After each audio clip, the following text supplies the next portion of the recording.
Good evening, ladies and gentlemen. Welcome to Talk of the Town. Tonight, we have a partial panel, and we don't have a full membership going. Lynn Skirpon has left us for greater places. It's She's the beach alive, in Ocean right? City. Okay. And she is still alive. She's still on our planet, and she's having a vacation. Len Lucci is here with us, the attorney for the city, and a member of, was it Miles, O'Malley, and Lucci, or is it O'Malley, Miles, and Lucci? And president. President The of the Greater Bowie Chamber of Commerce. Chamber of Commerce, and he has had many good things to say about the city of Bowie, and he's told the mayor what the mayor has to do to get in line with the chamber's goals. Yeah. Of course, so over here is Mayor Robinson, who is refiled for his seat, and I'm afraid that he has and should have not have any problems. So I think that, Mayor, you ought to be able to slide in again based on the last time you won 88.8% was, I would say, more than a landslide. I think so. It was a close one. So the time before was 77.7%. So this time should be 99. Absolutely. You just go with the flow. Go with the flow. Speaking about going with the flow, let's talk a little bit about what's happening now on the national primary screen, especially in Iowa. One of your favorite places? Iowa. I've never been to Iowa, and I'm happy about that. But one of the favorite things, if I went to Iowa, would be go to the straw poll to see if my heart could take it. In the straw poll, as we know, Michelle Bachmann won it, and she beat Ron Paul, two, I would say, major less than winners in the political scene. But I must say, Michelle Bachmann looks good, is articulate, speaks well, and does a great job of being wrong on every single issue. But she does it in such a refined way that sometimes you think, you ought to come out maybe, of your shell, Terry, and tell us how you really feel. Well, Michelle Bachmann is, as I say, looks good, sounds good, got everything going for her, and then is wrong, not just wrong on every single issue. In your opinion? Substantively and factually. Yes, you got it. Picky. One thing I think about is her comment on the debt ceiling and the possibility of default that the United States that we just went through. And her answer to that question was she would never go to raise the debt ceiling even if we did default. No, she didn't say she would support default. She said that she didn't think that she wouldn't support a default. She said that she wouldn't raise the debt ceiling, but she drafted a bill that said they would fund on a priority basis Social Security, Medicare, veterans, military, and whatever.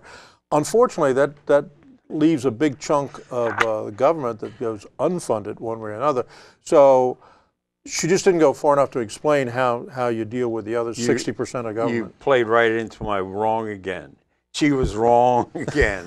Wrong again. If she was going to do anything, didn't do it all the way she should have. And Ron Paul, a guy who thinks that if we leave the Iranians alone, they'll be great friends of the United States, and just maybe we could do business with him.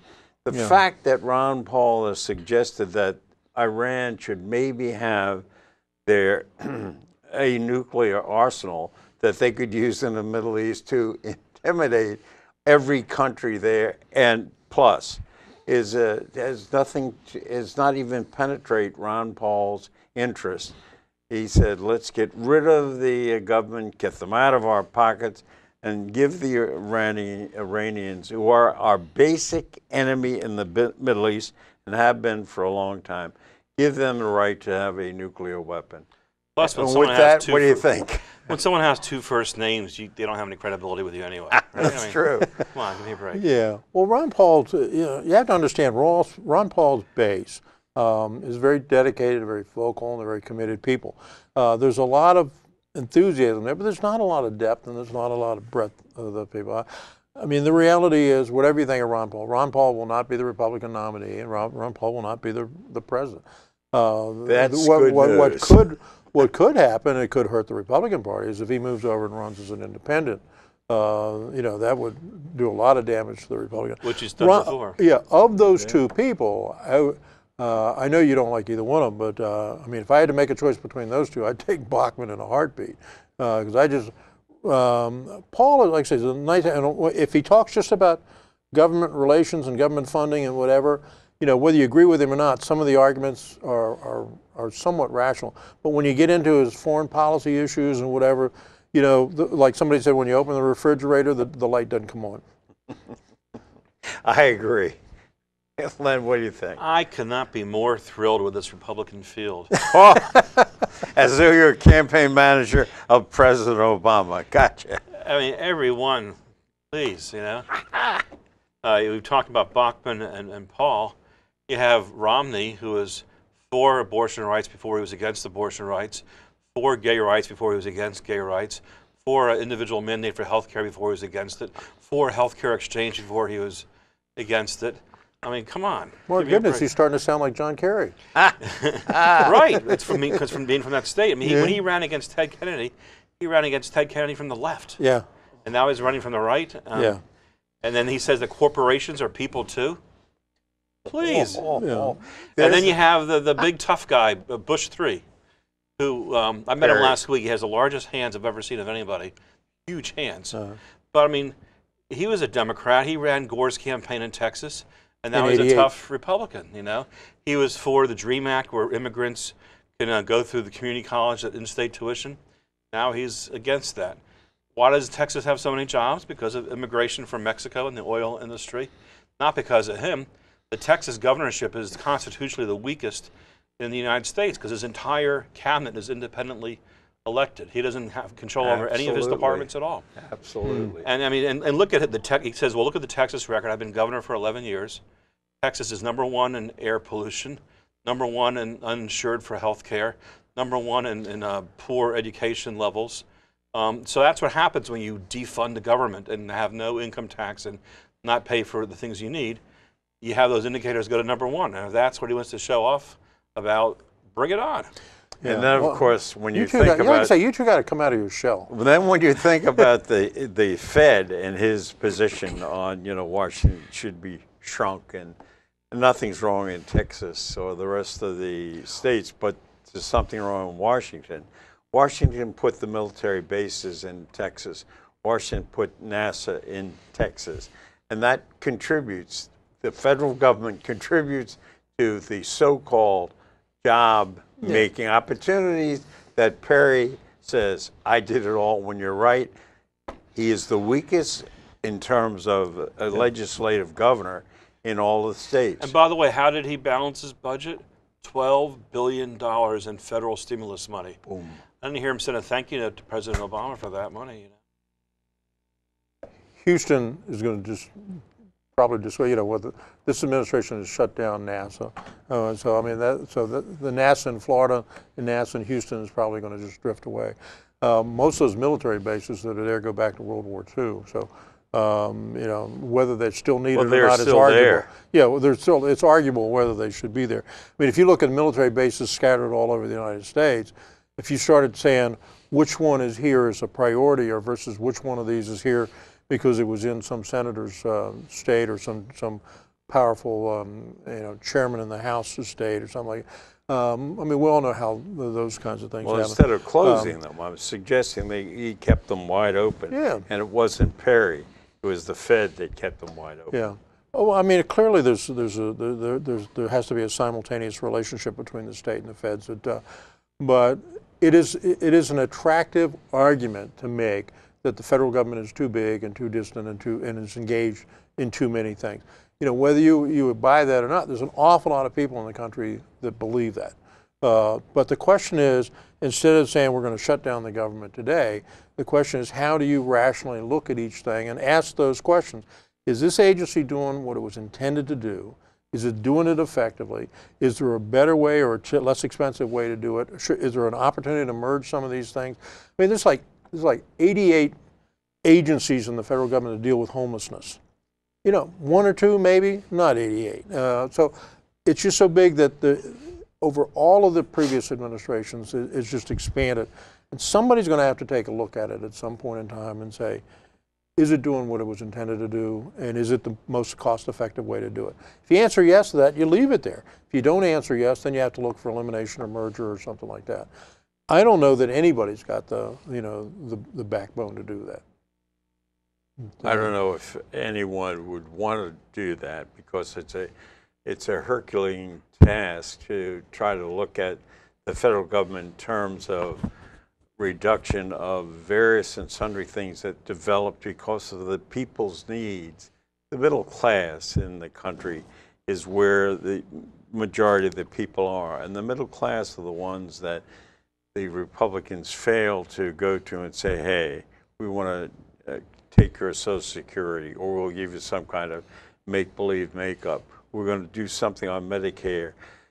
What we need, this president is saying we've got to do that.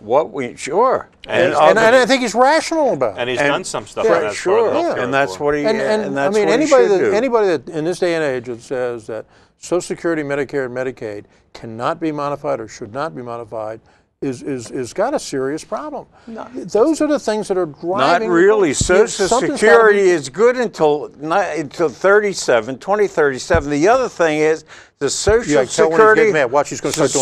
Security Trust Fund is got $2.7 trillion in it. Where? And where's the in the homes and pockets of the congressmen who use it as a place to take money out of. The trust fund itself, $2.7 trillion supposed to be there, and the Congress used it to take money out. Let Congress, whoever took the money out of it, pay it back. 1961, they moved the Social Security Trust Fund into the general fund. It's called a Social Security Trust Fund. It's supposed to have $2.7 trillion in it. Congressman has just beaten the hell out of it and taken that money. So you're suggesting we do nothing with it? No, I'm suggesting we continue to prop it, continue to keep it, and the fallacious ideas of the cuckoos, including Bachmann and all the Republicans that are there. We don't need Social Security. We don't need Medicare. Those people are continually foolish.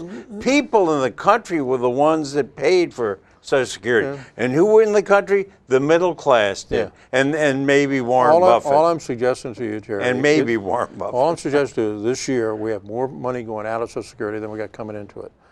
You don't have to be a rocket scientist or you don't have to be a mathematician. It's good until 2037. That means that it's going to be, without shoring it up, it's going to run for another 20 years or more. Now, the interesting thing is when Social Security and Medicare started, the average life expectancy after receiving benefits was 5 years. Yeah. There's a lot of that. And now it's 40. 19 years. Yeah, it's close to more than that. Yeah, so it might need to be retooled. And you got 10,000 baby boomers a day moving into Social Security. I'm not saying that you couldn't retool it, but you don't go after it as saying we're going to take this out of the hands of the general population. I agree. There's our cash cow. When it's not their money, it's our money. Yeah, exactly. We paid into it. I don't think you bet you paid into it. I think you're mischaracterizing the argument. I don't know. And your point is? It's the political What is process. that? Yeah. But the point is, I don't know. I certainly don't argue that Social Security should be abolished or should be done away with. But I'm just saying that there has to be some serious look at all of these things. Medicaid, Medicare has to be looked at in terms of whether you change the ages of eligibility, whether you change the dependent access. Understand in 1931 when the Social Security Act was approved, not only was it voluntary, it was a 1% thing, and it only provided retirement supplemental benefits. And it's grown exponentially since then to now it's what, 15% contribution, 7.5%, something like that. And all of the people now that are taking money out of Social Security are not just retirees. You know, they're dependencies and all those other kinds of 90+% of women that live alone, widowers or women that never married, 90+%, I'm not sure if it's 95 and 87, live only, and their only income is Social Security.